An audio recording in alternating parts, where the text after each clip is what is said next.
Assalomu alaykum, hurmatli brifing ishtirokchilari.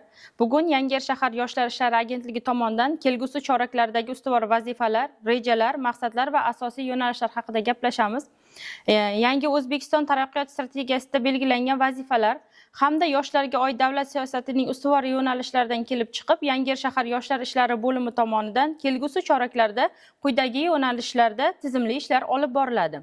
Yoshlar daftariga kiritilgan yoshlar bilan individual ishlash tizimini yanada takomillashtirish, ya'ni yoshlar ishlari agentligi tomonidan yoshlar daftariga kiritilayotgan yoshlarga individual rejalar tuzish va ular bilan shartnomalar tuziladi va ularga yoshlar daftari tomonidan o'zlariga belgilangan tartibda shartnoma shartlarini bajarganlaridan so'ng yordam ko'rsatiladi.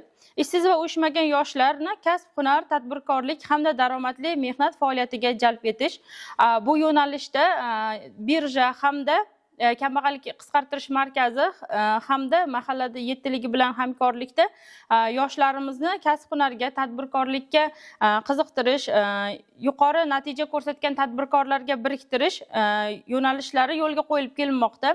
Oliy va professional ta'lim muassasalariga kirish istagidagi yoshlarni qo'llab-quvvatlash, 5 tashabbus olimpiadasi doirasidagi sport, madaniyat, san'at va intellektual yo'nalishlari ommaviy tadbirlarni kengaytirish. Biz 5 tashabbus olimpiadasi doirasida mana shahar bosqichida hozirgi kunda ham davom etyapti musobaqalarimiz. Mana shu shahar bosqichida natijaga erishgan yoshlarimizni viloyat bosqichiga tayyorlash, respublika bosqichlariga tayyorlash ishlarini yo'lga qo'yish ko'zda tutilgan.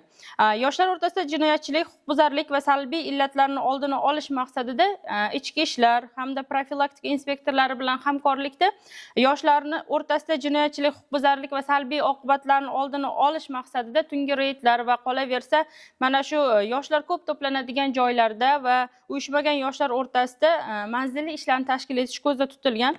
Mahallalardagi yoshlar yetakchilari faoliyatini samaradorligini oshirish, volontyorlik harakatlari va yoshlar tashabbuslarini qo'llab-quvvatlash, shuningdek har bir mahallada yoshlarning muammolari, ehtiyojlari va qiziqishlarini o'rganish orqali manzilli ishlash mexanizmlarini kuchaytirish rejalashtirilgan. E'tiborlaringiz uchun rahmat.